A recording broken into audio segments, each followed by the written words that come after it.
बिस्मिल्लाहिर्रहमानिर्रहीम। अस्सलाम वालेकुम। 3D केमिस्ट्री में आपको वेलकम कहते हैं।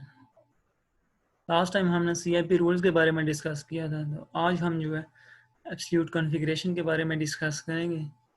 हम किसी भी कायरल कंपाउंड्स की RS कॉन्फ़िगरेशन कैसे असाइन करते हैं, कायरल कार्बन्स की RS कॉन्फ़िगरेशन कैसे असाइन करते हैं। तो लास्ट लेक्चर जो हमने प्रायोरिटी असाइन की थी CIP रूल्स को देखते हुए, तो एज इट इज़ वही फॉलो होगा प्रायोरिटी असाइन करते हुए। वो लेक्चर भी आप देख सकते हैं, डिस्क्रिप्शन बॉक्स में मैंने लिंक ऐड कर दिया है, तो आप वहाँ से देख सकते हैं। ठीक है, तो मूव करते हैं एब्सोल्यूट कॉन्फ़िगरेशन की तरफ। तो एब्सोल्यूट कॉन्फ़िगरेशन क्या होती है? किसी भी कंपाउंड्स की आप RS कॉन्फ़िगरेशन कैसे असाइन करते हैं। ठीक है, तो इसके लिए हम कुछ रूल्स फॉलो करते हैं। ठीक है, एज इट इज़ जिस तरह CIP रूल्स फॉलो होती है, इसी तरह ये भी कुछ रूल्स फॉलो होते हैं। सबसे पहले तो आपने प्रायोरिटी असाइन करनी होती है CIP रूल्स को देखते हुए। अब प्रायोरिटी असाइन हो गई, 1 2 3 4 आपने प्रायोरिटी असाइन कर दी। तो प्रायोरिटी असाइन करते हुए ये चीज़ देखनी है कि आपका फोर्थ प्रायोरिटी ग्रुप जो है, fourth priority group should be in Fischer projection, वो वर्टिकल पे होना चाहिए। ठीक है, फिशर प्रोजेक्शन में ये वर्टिकल पे होना चाहिए, क्योंकि वर्टिकल जो बॉन्ड होता है ना, ये बैक को शो कर रहा होता है, एज इट ऐसे शो कर रहा होता है। आपने देखा होगा, वर्टिकल इसको शो कर रहा होता है, और बाकी जो हॉरिजॉन्टल बॉन्ड होते हैं वो इस चीज़ को शो कर रहे हैं, वेज को शो कर रहे हैं। ठीक है, तो आपका फोर्थ प्रायोरिटी ग्रुप बैक पे होना चाहिए या डॉटेड पोजीशन पे होना चाहिए। ठीक है, और वेज हैश की बात करें तो यहाँ आपका जो फोर्थ प्रायोरिटी ग्रुप है, मस्ट है कि वो इस पोजीशन पे होना चाहिए। ठीक है, डॉटेड पोजीशन पे होना चाहिए या हैश पोजीशन पे होना चाहिए। सबसे पहले आपको ये चीज़ अपने माइंड में रखनी है। ठीक है, फिर आपने जब 1 2 3 4 लिख लिया, प्रायोरिटी असाइन कर ली, तो फिर आपने क्या करना है, जैसे कि ये 1, ये 2 और ये 3 एंड 4। ठीक है, आपने फिर 1 से 3 मूव करना है। 1 से 3 क्या करना है, आपने 1 से 3 मूव करना है। तो 1 से 3 हमने मूव कर लिया, तो हमारे पास क्या बना, ये क्लॉक वाइज बन रही है। क्लॉक वाइज डायरेक्शन, आपने डायरेक्शन देखना है, ये कौन सी डायरेक्शन, क्लॉक वाइज डायरेक्शन है, तो क्लॉक वाइज डायरेक्शन क्या होती है, आर होती है। ठीक है, क्लॉक वाइज डायरेक्शन को आप लिखते हैं आर। सपोज आपकी ये डायरेक्शन ऐसे बन रही होती, ठीक है, एंटी क्लॉक वाइज बन रही होती, तो आप इसको क्या लिखते, एस लिखते। ठीक है, ये ऐसे एंटी क्लॉकवाइज बन रही हो तो आप उसको ऐसे लिखेंगे। हाइड्रोजन को आपने देखना है कि वो हमेशा फोर्थ प्रायोरिटी ग्रुप पे होना चाहिए। ठीक है, इस तरह फिशर में देख लें तो ये आप फर्ज करें 1 है, ये 2 है, ये 3 है, तो आप 1 2 3 मूव करें तो ये आपके पास कौन सी डायरेक्शन बन रही है। अब 1 2 3 मूव करते हैं तो ये एंटी क्लॉकवाइज बन रही है, तो एंटी क्लॉकवाइज कौन सी होती है, ऐसे होती है। ठीक है, बिकॉज आपका फोर्थ प्रायोरिटी ग्रुप वर्टिकल पे है। ठीक है, यहाँ आपका फोर्थ प्रायोरिटी ग्रुप कहाँ था, हैश पे होना चाहिए। एग्जांपल्स करते हैं, वहाँ से आपको फर्दर क्लियर होगा। एग्जांपल्स में हमारे पास एक कंपाउंड्स गिवन है, कायरल कार्बन है इसका। अब इसमें आपने क्या करना है, ये कायरल कंपाउंड है, RS कॉन्फ़िगरेशन असाइन करनी है। तो सबसे पहला रूल क्या, आपने एटॉमिक नंबर असाइन करना है, प्रायोरिटी असाइन करनी है 1, हाइड्रोजन ऑलवेज बी 4। अब 2 3 की बात करें तो इसका एटॉमिक नंबर ज़्यादा है इथाइल का एज कम्पेयर टू मिथाइल, तो ये 3 हो जाएगी। ठीक है, अब 1 2 3 मूव करें तो आपके पास क्या डायरेक्शन बन रही है, ये 1 से 2 से 3, ये डायरेक्शन आपके पास एस बन रही है, तो एस ही आएगी, बिकॉज 4 प्रायोरिटी ग्रुप बैक पे है। इसी तरह फिशर में 1 2 एंड 3। ठीक है, फिशर में भी 1 से 3 मूव करें तो आपके पास एंटी क्लॉकवाइज डायरेक्शन है, तो जो होगी एस। रूल नंबर 2, एक और रूल आप देखें, इसमें क्या है, if fourth priority group on wedge position, अगर आपका फोर्थ प्रायोरिटी ग्रुप वेज पे हो जाए तो फिर आप क्या करेंगे, उसकी कॉन्फ़िगरेशन कैसे असाइन होगी। तो आइए देखते हैं, एज इट इज़ आपने इसमें भी एटॉमिक नंबर असाइन कर लेना है, प्रायोरिटी असाइन कर लेनी है 1 2 एंड 3 और 4। ठीक है, आपने प्रायोरिटी असाइन कर ली और मूव कर लेना है, 1 से 3 मूव कर लेना है। 1 से 3 मूव या तो आपके पास क्लॉक वाइज डायरेक्शन है, आर कॉन्फ़िगरेशन बन रही है, आपने क्या करना है, सिंपली इसको आर को चेंज करके एस लिख देनी है। बिकॉज आपको ये ग्रुप इधर होना चाहिए था हैश पे, लेकिन ये वेज पे है, तो आप कॉन्फ़िगरेशन क्या कर देंगे, चेंज कर देंगे। ठीक है, आर है तो इसको एस कर देंगे, सिंपल। नेक्स्ट रूल की तरफ मूव करते हैं। तो अगर आपका 4 प्रायोरिटी ग्रुप प्लान पे हो तो फिर आपने क्या करना है, तो इस रूल को देखते हुए आपने कंपाउंड्स की क्या कर देनी है, रोटेशन करवा देनी है। आपने हाइड्रोजन को इस पे ले जाना है, वो कैसे करेंगे, आइए देखते हैं।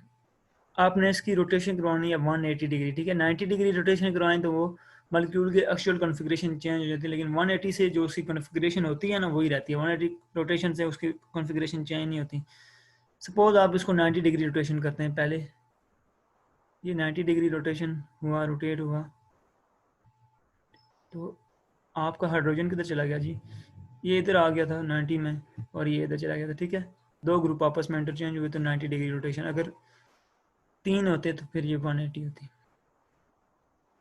ये CH3 इधर आ गया। इसमें मस्ट है कि एक ग्रुप फिक्स होना चाहिए, ठीक है। आपने यहाँ मिथाइल को फिक्स कर लिया, सपोज ये मिथाइल यहाँ फिक्स है, बाकी 3 ग्रुप क्या कर रहे हैं, रोटेट कर रहे हैं। हमने मिथाइल को यहाँ फिक्स कर लिया, अब मिथाइल एज इट इज आ जाएगा, बाकी तीनों ग्रुप आपस में देख लेंगे। हाइड्रोजन की जगह क्या आ गया था, क्लोरीन, और आपका हाइड्रोजन नीचे चला गया था डॉटेड बॉन्ड पे, ठीक है। ये आपका हाइड्रोजन आ गया और ये वेज बॉन्ड पे आपका एज इट इज फिलहाल इथाइल ही लगा हुआ है, ठीक है। CH2 and CH3, CH3।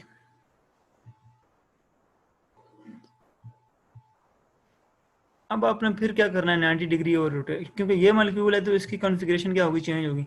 अब 90 डिग्री और रोटेशन करवानी है आपने, ठीक है। 90 डिग्री फर्दर, इसको फर्स्ट वाले को सिंगल स्वैप बोलते हैं, आपने इसको क्या किया, सिंगल स्वैप रोटेट कर दिया। अब डबल स्वैप मीन के 180 डिग्री रोटेशन हो जाएगी। अब सिंगल्स के बाद एक और सिंगल करवाएंगे तो ये डबल स्वैप हो जाएगा, ठीक है। ये रोटेट हुआ 90 डिग्री, अब फर्दर इसकी रोटेशन करवा देंगे तो 180। अब यहाँ से क्या होगा, क्लोरीन इधर चला जाएगा इधर, और ये ग्रुप इस क्लोरीन की जगह आ जाएगा, तो इनकी भी 90 डिग्री हो जाएगी। तो हमारे पास 3 ग्रुप आपस में इंटरचेंज हुए। यहाँ भी ये मिथाइल फिक्स ही रहेगा, ठीक है। ये मिथाइल आपका सिंपली, फिर आपका इथाइल इधर आ गया, CH3 CH2, एंड आपका हाइड्रोजन जो था वो आपने इसको बैक पे लेगी, नीचे वाले बॉन्ड हैश पे लेगी, ठीक है। ये हाइड्रोजन और इधर आपका क्लोरीन वेज बॉन्ड पे शो होगा। अब आप इसकी क्या करें, कॉन्फ़िगरेशन असाइन कर लें, सिंपल एटॉमिक नंबर की बेसिस पे आपने इसकी क्या करनी है, कॉन्फ़िगरेशन असाइन करनी है।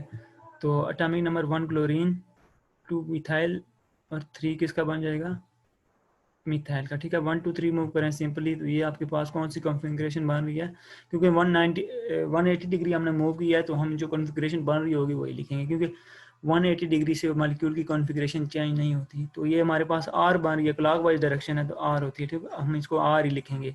तो आपके इस कंपाउंड की कॉन्फ़िगरेशन क्या बन गई, R। आप इसको रोटेट करके बैक पे ले जाएं और फिर इसको कर लें और एक्चुअल की आर जो बन रही होगी वही लिख दें, ठीक है। सिंपल है कि आपने क्या करना है, अगर ऐसी प्लान पे आपका हाइड्रोजन आ रहा हो या 4 पीरियोडिक ग्रुप आ रहा हो, कोई भी हो सकता है, हाइड्रोजन की जगह 4 पीरियोडिक ग्रुप कोई भी हो सकता है, ठीक है।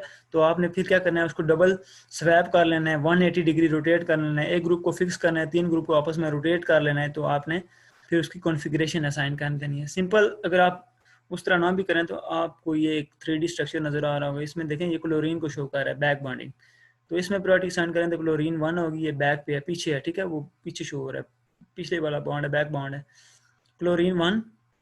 अब हाइड्रोजन 4 और ये आपके पास 3 मिथाइल हो गया और 2 आपके पास क्या हो गया, 2 आपके पास इथाइल हो गया, ठीक है।